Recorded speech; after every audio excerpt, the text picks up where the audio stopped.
بەخشینی مۆڵەتی زانستی مەلایەتیە لە گوندی خەتەی ناوچەی خۆشناوەتی بە دەرچوانی حوزرا. نەبەز بورهان لە کەرکووکەوە هاتۆتە ئێرە و بە دوای زانستی شەرعیدا دەگەڕێت.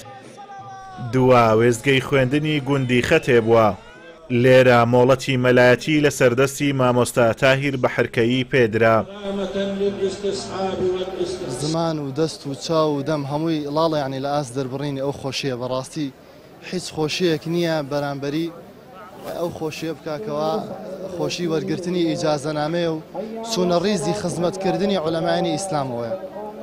و من خۆم وەکو قوتابیەکەوە دەرچووی کولیەی شەریعەم و هەروەها ئەمڕۆ الحەمدوللا کولیەی هەروەها ئەمڕۆ حوجرەی خوێندنی کوردەواری و کە مەعروفە بە دیڕاسەی حیلەقی لە لای مامۆستا کوردەکانی خۆمان کە ئەمڕۆ الحەمدوللا ئیجازەی ئەوەشم وەرگرت لە خوای گەورە بە زیاد بێ. 450 سال پێش ئێستا مەدرسەی هاگام هەلێ بووە بە تاریخ هەتا ئێستا هەر بێ مەدرسە نەبووە بەرام لەو شەڕ و شێرەی ئەتەش پاشێستەکان تاوانە دابسا و دانرایتەوە.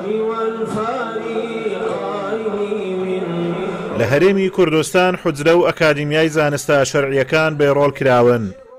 مامۆستایانی ئاینی داوا دەکەن حوجرەکانی کوردستان جارێکی دیکە گرنگیان پێ بدرێتەوە و بنیات بدرێنەوە. لە قەدیمەوە ڕۆلی حوجرانە عوزرە مەلبەندی ئاینی پیرۆزی ئیسلام بووە و جێگای ڕۆشنبیری بووە و جێگای عیلم و زانست بووە. ئەو خەڵکانە کە پێگەیشتینە و فێرە خوێندەواری بووینە هەمووی لەو ئەجرانە دەرچوینە و خوێندەواری ئاینی و سەقافەت لەو ئەجرانە و لەو مزگەوتانە دەرچوینە ڕۆلی زۆر گرنگیان هەیە و پێویستە زیاتر پەرایان پێ بدرێ و ئێمە ئەگەر بەتەمای ئەوە بنجارشکە عیلم و زانست و عیرفان ڕوو لە زیاتر بکات و گەشە بکاتن دەبێ هەموو لایەکمان هەوڵ بدەین ئەو حوجرانە جارێکی دیکە بنیاد دێنەوە. چونکە هەرچی کورتپەروەرە هەرچی شاعیرە هەرچی عولەمای بەرزی کە کەسێک بیشایەنی ئەوەی بکە ئەمە شاناسی پێ بکەین لە حوجرەوە سەری هەڵداوە و لە حوجرە گۆش بووە و لە حوجرە پێگەیشتووە.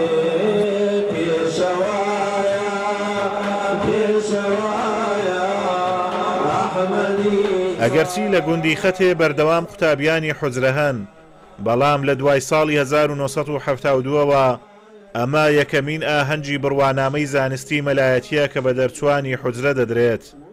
لە ساڵی 2001ەوە جارێکی دیکە و سەر لە نوێش حوجرە لەلایەن حاجی حوسێن دانیشتووی گوندی خەتێوە دانرایەوە. ئازادۆمەراوی کەناڵی ئاسمانی پەیام گوندی خەتەی ناوچەی خۆشناوەتی.